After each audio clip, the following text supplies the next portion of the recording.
नमस्कार मंडळी, श्री स्वामी समर्थ. स्वामी महाराजांच्या कृपेने तुमच्या मनातील सर्व चांगल्या इच्छा या लवकरात लवकर पूर्ण होत एवढीच स्वामीने मी प्रार्थना करते आणि आजच्या या नवीन व्हिडिओला सुरुवात कर. या वर्षाची शेवटची सोमवती अमावस्या 30 डिसेंबर 2024 रोजी आहे.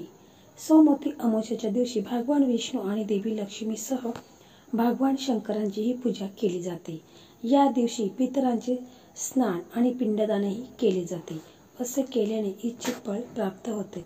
सोमवती अमावस्या ही सर्वात मोठी अमावस्या आहे. या अमावस्येला अनन्यसाधारण महत्त्व आहे आणि या दिवशी काही उपाय, काही सेवा केले जातात. आपल्या पितरांना प्रसन्न करण्यासाठी आपण काही उपाय देखील पाहणार आहोत. तर आजच्या व्हिडिओमध्ये मी तुम्हाला आपल्या घरामध्ये एक दिवा लावायचा आहे. तर या दिव्यामुळे आपल्या घरामध्ये जो काही पितृदोष आहे तर तो नावालाही उरणार नाही आणि त्यामुळे आपले 7 पिढीचे दारिद्र्य हे दूर होणार आहे. आपली कठीणातली कठीण इच्छा देखील पूर्ण होणार आहे. असा सोपा आणि साधा उपाय आज आपण पाहणार आहोत. तर बघा, पितृदोष हा पितृदोष इतका भयंकर असतो की ह्या पितृदोषामुळे आपल्याला अनेक समस्या, अडचणींना सामोरे जावे लागते. पितृदोष असल्यावर आपल्या घरामध्ये विवाह हा होत नाही. तसेच संतान प्राप्तीबद्दल देखील भरपूर समस्या, अडचणी आपल्याला येत असतात किंवा जर संतान झाली तर ती अपंग किंवा व्यंग असते. घरात पैसा येतो परंतु तो पैसा टिकत नाही. घरामध्ये सततचे आजार, रोग हे असतात आणि अशातच पैसा आपल्याकडे टिकत नाही. अशा भरपूर समस्या आपल्या घरामध्ये येत असतात. नवरा बायकोचे भांडण होत असतात, भावाभावांचे भांडणं होत असतात.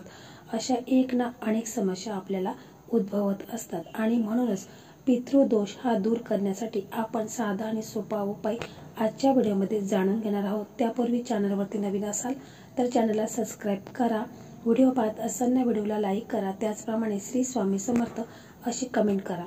तर सोमवती अमावस्या ही खूप मोठी अमावस्या आहे आणि ह्या अमावस्येच्या दिवशी आपण काही उपाय, काही सेवा करत असतो. तसंच या दिवशी बघा, पिंपळाच्या झाडाची देखील विधिवत आपण पूजा करायची आहे. म्हणजे आपण पिंपळाच्या झाडाला जल अर्पण करायचं आहे. हळद, कुंकू, लाल चंदन हे अर्पण करायचं आहे. पिंपळाच्या झाडाभोवती आपल्याला 11 प्रदक्षिणा मारायच्या आहेत.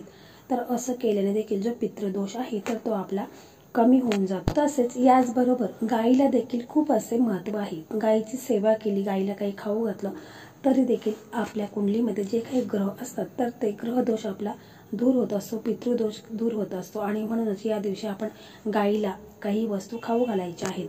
गायीला आपण असे कोणते खाद्यपदार्थ द्यावे जेणेकरून आपल्याला तिचा आशीर्वाद मिळेल आणि देवांची कृपा आपल्यावर राहील.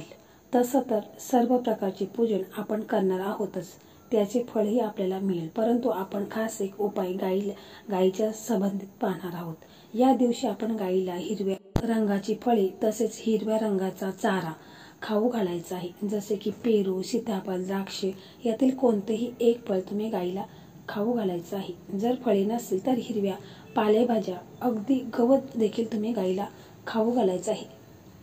त्याचप्रमाणे या दिवशी गायीला तुम्ही एखादी भाकरी, ताजी भाकरी किंवा पोळी, त्याच्यावरती तुम्हाला चणा डाळ थोडीशी ठेवायची आहे, गूळ ठेवायचा आहे आणि ती भाकरी किंवा पोळी तुम्हाला गायीला खाऊ घालायची आहे. यामुळे तुमचा जो काही पितृदोष आहे, जे काही ग्रहदोष आहे तर ते देखील दूर होण्यास मदत होणार आहे.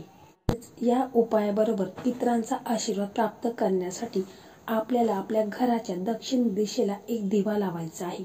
म्हणजे तुम्ही तुमच्या बाल्कनीमध्ये लावू शकता किंवा घरामध्ये जी दक्षिण दिशा असेल त्या ठिकाणीच तुम्हाला एक दिवा लावायचा आहे. आपल्या पितरांच्या नावाने दिवा लावायचा आहे.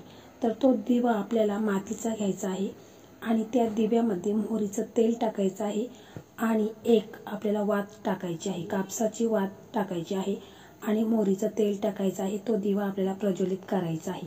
दिव्याखाली आपण एक प्लेट ठेवायची आहे आणि त्याच्यामध्ये थोडी अक्षता ठेवायची आहे. कारण दिव्याला आसन हे हवंच, त्यामुळे आपण दिव्याच्या खाली थोड्या अक्षता ठेवायच्या आहेत. त्याच्यानंतर तिथे आपण एक ग्लास भरून पाणी ठेवायचं आहे आणि एका वाटीमध्ये तुम्हाला थोडंसं गोड पदार्थ म्हणजे जसं दूध, साखर आणि भात हे जरी असेल तरी देखील चालेल किंवा तुम्ही खीर वगैरे बनवली असेल तर ती ठेवायची आहे. आणि ह्या दिव्याची वात ही दक्षिण दिशेलाच झाली पाहिजे. अशा प्रकारेच हा दिवा आपण दक्षिण दिशेला लावायचा आहे. त्याच्यानंतर आपल्याला पितृस्तोत्र म्हणता येत असेल तर ते तुम्ही म्हणू शकता किंवा पितृदेवताय नमः हा मंत्र तुम्हाला 11 वेळा म्हणायचा आहे। आणि मग तिथे आपण दोन्ही हात जोडून आपले पितृ आहेत तर त्यांना विनंती करायची आहे की माझ्याकडनं न कळत काही चुकी झाली असेल तर त्यामुळे मला क्षमा करावी आणि माझ्या घरामध्ये जे काही पितृदोष लागलेला आहे, जे काही अडचणी येत आहेत, समस्या येत आहेत, घरामध्ये जे काही आजार आहेत, पैसा राहत नाही, अशा भरपूर ज्या काही समस्या आहेत तर त्या तुम्हाला पूर्ण श्रद्धेने पितृदेवांना सांगायचं आहे।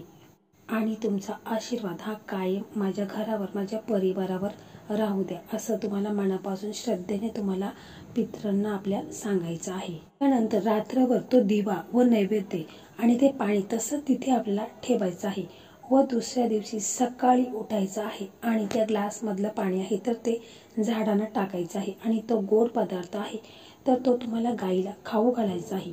तर बघा, या उपायामुळे तुमच्या कुंडलीतील पितृदोष असेल तर तो पितरांच्या आशीर्वादात बदलेल व आपल्या जीवनात सुख समाधान येईल। आपल्या ज्या काही आर्थिक अडचणी आहेत, घरामध्ये जो काही पितृदोष लागलेला आहे आणि पितृदोषामुळे आपल्याला भरपूर समस्या अडचणींना सामोरे जावे लागत आहे तर ते सर्व दोष हे नष्ट होतील आणि पितरांचा आशीर्वाद आपल्याला प्राप्त होईल। कारण ही अमावस्या आहे तर सौमती अमावस्या खूप मोठी अमावस्या आहे आणि या अमावस्येला पितरांचं जेवढं आपण सेवा करू तेवढंच आपल्याला त्याचा 100% फायदा हा होत असतो। तर मंडळी, अशा प्रकारे आजचा हा व्हिडिओ होता। हा व्हिडिओ तुम्हाला कसा वाटला कमेंटमध्ये नक्की सांगा। व्हिडिओ आवडला तर व्हिडिओला लाईक करा, शेअर करा आणि चॅनलला सबस्क्राईब करा। धन्यवाद।